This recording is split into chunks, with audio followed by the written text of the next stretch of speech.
Live from downtown Detroit, Local 4 News at 5 starts now. A sea of blue honoring a hero. So bless his children, honor his parents, honor his wife, and God bless and comfort his family. A final goodbye to Officer Lauren Courts after being gunned down in the line of duty. For Lauren Courts and his family, it's a debt that we can't repay. Lauren Courts leaves behind a wife and 2 beloved children. He was just 40 years old. Greater Grace Temple was, as you saw, packed today with fellow officers from across the country, family, and of course a lot of total strangers too. Throughout the service, we heard stories about how devoted he was to his family and the city of Detroit. Paula Tutman is live at Greater Grace tonight. Paula, the community is really rallying around this family.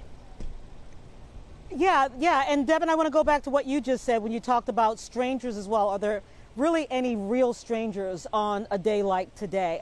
I don't think so. That's not what I saw. I did want to show you the program inside, lots of photos of who this young man, truly a young man, who he was. And when you talk about that sea of blue, that ocean of support, everyone here had a reason to be here. There's meaning in everything that happens today. When the family arrives, they are greeted by blue as far as the eye can see. And perhaps you didn't notice the presence of a small but courageous woman pinning blue ribbons on the lapels of officers as they arrived. She's Sally Abdullah. Her husband, Sergeant Joe Abdullah, was a mounted police officer for Detroit Police who died while on duty in 2015, also a line of duty death. Because whether it's a bullet or a heart attack, to suddenly lose a loved one in service of his department and his community. She knows what it means to be on the inside of that church today. It reminds me, you know, I'm feeling I'm feeling for the family of Officer Courts. I'm feeling for their family very much, and remembering, you know, what it's like. Today is the day to think about the family of Officer Lauren Courts, what they're seeing, what they're feeling. Yet another worst day of their lives with more to come. But today, the small Band-Aid on that gaping wound is an ocean of support.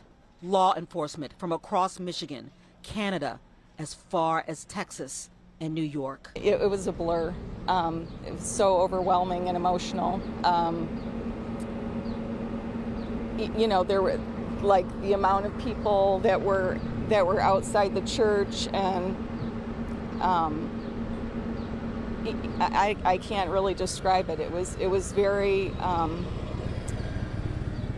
very overwhelming and emotional. From the bagpipes leading the procession from the church to the slow salute to the ritual of end of watch. Officer Courts, you are clear to ascend to your final destination. Rest easy. Your family behind the badge will take it from here. God bless you. Chief Elvin Barron came from this department to lead Southfield. Today he returns to pay respects. He was a hero. He paid the ultimate sacrifice, responding to a call of a person with a gun. Who does that? And so police officers, day in and day out, paid that sacrifice, had that courage to respond to these runs to keep our community safe.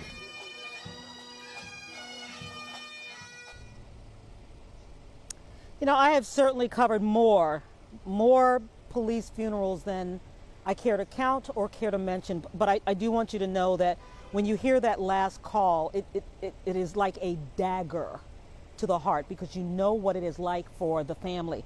Now, of course, police departments are paramilitary organizations, and so Officer Courts is buried with full military honors. I do hope you'll stay with me at 6, because there are, as in all funerals, there are some lighter moments, and we're going to hear from his brother, as well as something that Officer Courts did every single time he went to work and came home.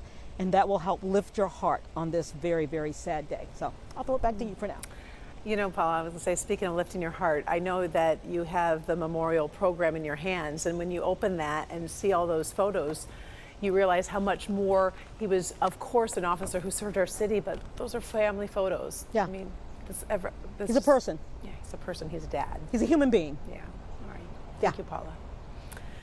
Our other top story tonight, drivers, they are waiting in line for quite some time, for hours as a matter of fact, at a gas station in Oak Park.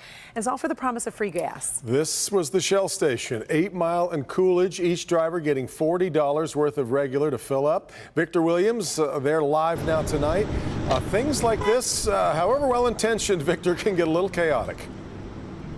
Yeah, it can get a little chaotic, but thankfully things went pretty well. Unfortunately, it looks like all the gas is gone at this point in time. That $20,000 that was going to be given out to everyone is now officially run out. Take a look from the sky at drone 4 of, I guess, what looks very different from the way it looked a while ago with all those cars lined up. Now all of these people here are just going about their day. But either way, it was a very big blessing with all this money going into gas tanks.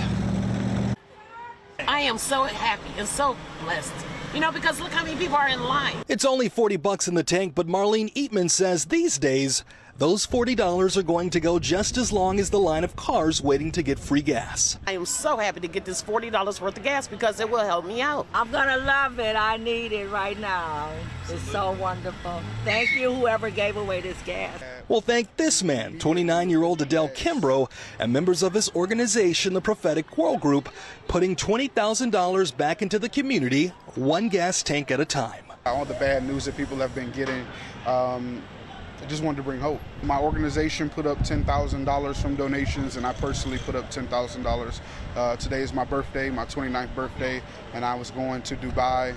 Instead, the entrepreneur and crypto connoisseur decided to give that money right back. I just didn't feel comfortable taking a luxurious trip somewhere, and I just wanted to pour back into the people here. Even with the Metro Detroit gas average going down 23 cents from a week ago, from $4.87 to $4.64, Kimbrough is hoping drivers can be blessed at least with a little more relief. But he says he's doing this all because he cares during a rough time. I am just so excited. Very, very excited. I'm just glad it's going down. And of course, tonight, people will be driving away with nothing but smiles on their faces. Feels really good. I was in line for about 2-3 hours. Not too many people give back to the community they're from, so it feels good to know that, somebody like me is on our side. And West 8 Mile was pretty packed with all of the cars, so much so that police officers had to come out in order to direct traffic. But by our calculations, it was actually 500 drivers who were able to receive this blessing. In Oak Park, Victor Williams, Local 4. Fantastic. What a great, great gesture. Love to see it. All right, Victor. Meantime, by the way, gas prices continue to trend in the right direction. AAA says Michigan drivers are paying an average of $4.63 per gallon. That is down 18 cents from last week and down 56 cents from last month. In Metro Detroit, AAA says drivers are paying a bit more at $4.64 per gallon. According to AAA spokesperson, if the recent supply holds, drivers will likely see prices continue to drop. Let's turn our thoughts to the weather on this Monday as we take a live look from our Mount Clemens sky cam. We are in the mid-80s this afternoon, but that is just the start of what is shaping up to be a very steamy week. What a gorgeous shot, though. Lovely. Right? Blue sky, we hit the middle of July, so I guess we need to just expect a string of hot weather. And that's exactly what we're going to get, Andrew. It is that time of year with even higher temperatures tomorrow. I mean, we talked about middle 80s. Now we see upper 80s, even 90 degrees over at City Airport, 89 for our neighbors in Flint. Howell checking in at 88 degrees, 88 also in Lapeer. So the heat is on across all of southeast Michigan. Mostly sunny skies as we look at downtown Detroit, 87 over at Metro Airport, wind at 10 miles per hour, humidity still at tolerable levels. That's signified by dew points that are in the 50s right now, but that humidity increases tomorrow. Now, with all this sunshine and warmth and the light winds, we still have an air quality alert up for the rest of the day and into the evening. So do what you can to limit air pollution levels. In fact, an air quality alert, or also known as an ozone action day, for tomorrow as well. Look at temperatures tomorrow and for the next 4 days. 91 for tomorrow and Wednesday, and it will feel even hotter as the humidity rises. That heat index gets close to 93 or 95 degrees tomorrow. Then on Wednesday, near 100. So do what you can to stay cool, whether it's during the day or even at night. We'll talk more about the chance of showers and storms for the rest of the week coming up. Andrew. The committee investigating the January 6th attack on the U.S. Capitol holds its next hearing Thursday night in prime time.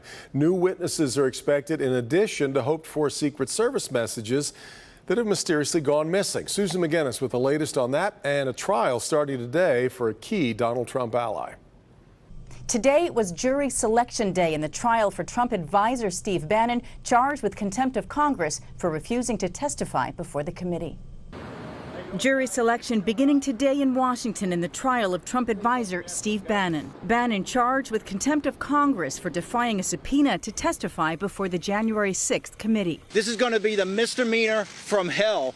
Legal experts disagree. This is a very simple case. Bannon received a subpoena. He refused to comply with the subpoena. The committee interested in Bannon's testimony revealing possible foreknowledge of the Capitol attack on his far-right podcast. All hell is going to break loose tomorrow. The committee, 3 days from its primetime hearing, focused on 187 minutes of what it calls inaction by Donald Trump from the start of the attack to his message to the attackers. Go home. We love you. You're very special. Also possibly covered Thursday, missing Secret Service text messages from January 5th and 6th. The agency claims were deleted in a pre-planned technical upgrade. Those Secret Service messages could get us inside the president's intentions, his mindset before, during, and after the violence on January 6th. The committee issuing a subpoena for the texts with a deadline of tomorrow. Bannon faces a minimum 30 days and maximum 2 years in jail if convicted. In Washington, Susan McGinnis, Local 4. All right, thank you, Susan. General Motors announcing it will keep its headquarters in downtown Detroit. In an interview with the Associated Press, CEO Mary Barra says the main office will remain in the Renaissance Center. However, she says she can't predict what will happen in 10 or 15 years. Barra also says that the company is exploring riverfront development opportunities with the city.